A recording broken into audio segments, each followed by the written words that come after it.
Why is it that two people can eat the same meals, hit the same calorie target, and still end up with completely different bodies? For years, the answer has been treated as obvious. One must have more willpower, better genetics, a faster metabolism. But there's a quieter explanation that has very little to do with what's on your plate, and almost everything to do with the clock on your wall. It comes down to one decision most of us never think twice about: the hour you take your last bite. We've all absorbed the same simple story about weight. A calorie is a calorie. Eat fewer than you burn, and the fat comes off, no matter when those calories land. Your body in this version is a furnace that doesn't care whether you feed it at noon or at midnight. It's a tidy idea, and it's also incomplete. Decades of work in circadian biology, much of it from researchers like Sachidananda Panda at the Salk Institute, point to a body that behaves nothing like a furnace. It behaves like an orchestra, and that orchestra keeps time. Inside you right now is a master clock, a cluster of neurons in your brain that takes its cue from light and dark and then conducts thousands of daily processes beneath your awareness. It tells your organs when to ramp up and when to wind down. It governs your body temperature, your hormone release, your digestion, and crucially, whether conditions favor burning fuel or storing it. And when you eat in conflict with that clock, when you push food into the evening and night, hours your biology never expected to be digesting, the very same meal is handled differently. Your body leans toward storage rather than release. So when you decide to stop eating around 6 in the evening, you're doing far more than skipping a snack. You're realigning your eating with the rhythm of light and dark that shaped human metabolism long before refrigerators, electric bulbs, and the idea that food should be available at every hour. Over the next few minutes, I want to walk you through a single night, hour by hour, and show you exactly what unfolds inside your cells from your last bite until sunrise. You'll see why the deep hours of the night can become a window for losing the most stubborn fat you carry, and how one hormone you only ever think of at bedtime can quietly work for you or against you. If you like the idea of understanding your body rather than just being told what to do with it, consider subscribing, because that's the whole point here, turning real physiology into something you can actually use. Let's start at 6 in the evening. Your last meal is finished. For the next few hours, your body moves through what scientists call the postprandial phase, simply the period after eating. Your gut breaks the food into its building blocks, your intestines pull in nutrients, and glucose begins rising in your bloodstream. Your pancreas notices almost immediately and releases insulin. It helps to think of insulin as a dispatcher. Its first job is to clear glucose out of the blood and into your cells, prompting your muscles to bring transporters called GLUT4 to their surface so they can pull that sugar in to fuel movement and feed your brain. It's very good at this, and you couldn't live without it. But insulin has a second role that matters enormously for the fat around your middle. It's also a storage signal. While insulin is elevated, it puts the brakes on fat release by blocking an enzyme called hormone-sensitive lipase, the very enzyme that frees stored fat to be burned. So while insulin is high, fat burning isn't switched off entirely, but it is strongly suppressed. Your body simply has little reason to dip into reserves while fresh fuel is still arriving. Now picture eating dinner at 8 or 9 instead. That dispatcher works late. Insulin stays elevated past 10, past 11, sometimes past midnight. And through all of those hours, your body has little opportunity to shift toward burning stored fat. The reserves around your belly stay largely untouched, but finish at 6, and roughly 3 hours later, around 9, insulin begins its natural decline. The glucose from dinner has been put to use, your blood is clearing, and your body slips from active digestion into a quieter state, preparing for the repair and fat-burning work that only happens in the absence of food. Right around this time, as the light fades, a small gland deep in your brain called the pineal gland starts releasing melatonin. You know melatonin as the sleep hormone, but it has a lesser-known relationship with your metabolism, and this is where it gets interesting. Melatonin and insulin don't cooperate well. As melatonin rises in the evening, your pancreas becomes less responsive, and your cells handle glucose less efficiently. A normal, well-documented pattern sometimes called evening or circadian insulin resistance.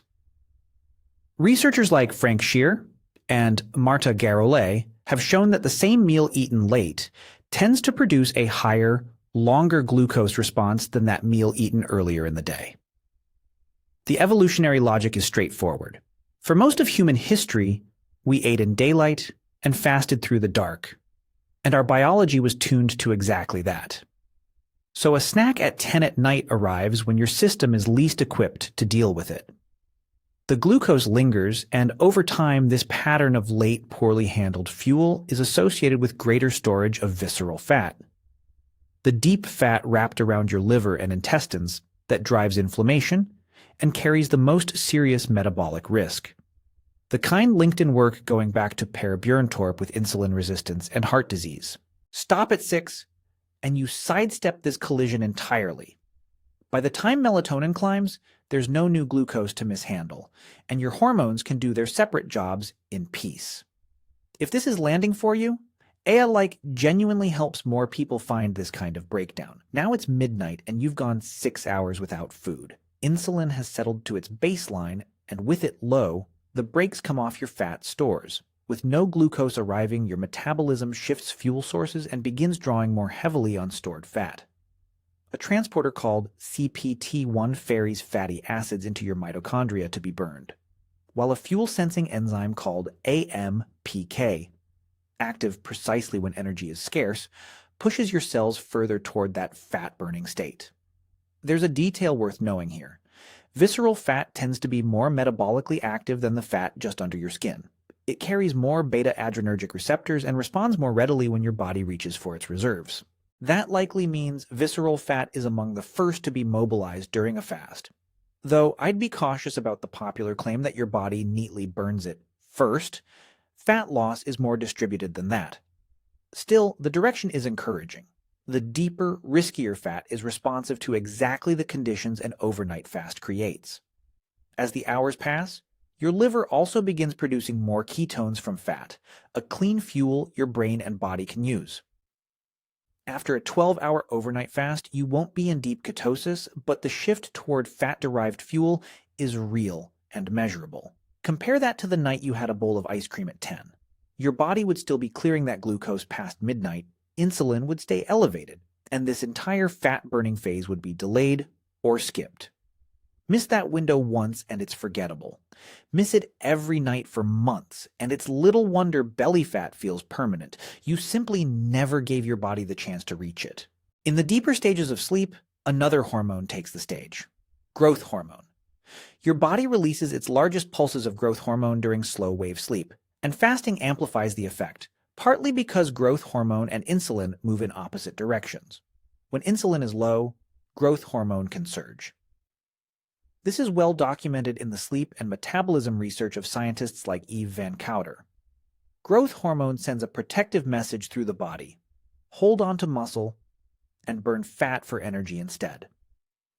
That matters because crash diets often strip away muscle alongside fat, which quietly lowers your metabolism and makes the weight easier to regain. An overnight fast tilts the balance the other way, helping you preserve lean tissue while you lose fat, which is why people who eat within a consistent daytime window often look tighter and more defined even when the scale barely moves. By 6 in the morning, you've completed a roughly 12-hour fast, and your body has reached a state researchers call metabolic flexibility, the ability to switch smoothly between burning glucose and burning fat depending on what's available. Many people have lost this flexibility. They're locked into sugar burning and crash the moment a meal runs late. Eating in rhythm rebuilds it. Around now, you'll also notice your body naturally lifting cortisol to help you wake. That morning cortisol rise isn't a problem to fear. It's a normal, healthy signal that mobilizes a little stored energy and gets you moving for the day. And you may be surprised to find you're not especially hungry, which is partly ghrelin, your hunger hormone, becoming more predictable when your eating follows a steady pattern instead of spiking at random. There's one more process running quietly through the night. Autophagy, your cell's recycling system, where damaged proteins and worn-out components are broken down and cleared. Autophagy is restrained by nutrients and insulin through a pathway called mTOR, and it ramps up when food is absent and AMPK is active. I'll be honest about the limits here. Most of the precise timing comes from animal and cell studies, and exactly how much autophagy a 12-hour human fast produces is still being worked out. But the principle is sound. Giving your body a real nightly break from food creates the conditions that favor this kind of cellular housekeeping. I know the obvious objection. You have a life, a family, evening plans. Stopping at 6 every night sounds unrealistic, so let me make it practical. First, expect a wave of hunger around 8 or 9 that often isn't true hunger at all. It's habit, the brain reaching for the snack it's been trained to expect. A cup of caffeine-free herbal tea handles this remarkably well. The warmth and the ritual satisfy the urge. And within 10 or 15 minutes, the feeling usually fades. Second, manage your light. Since melatonin responds to darkness, dim your screens and overhead bulbs in the evening so your body can build it on schedule.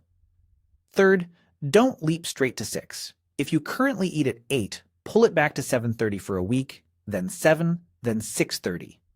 Your hunger hormones recalibrate with each small step.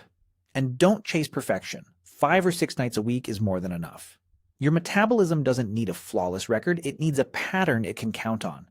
Stopping at 6 isn't about deprivation, it's about restoration. Giving your body the uninterrupted time it needs to repair, clean house, and reach the energy you've already stored instead of constantly adding more. Belly fat is often less a problem in itself than a signal that your body never gets a break. Food in, insulin up from the moment you wake until you close your eyes. Change the timing, and you change that whole conversation. You'll likely notice it first in how your clothes fit, then in your energy and your sleep, and eventually, perhaps, in your blood work. If this gave you a new way to think about when you eat, leave a comment telling me what time you're going to stop eating tonight, and subscribe so you don't miss what's next. We're only getting started.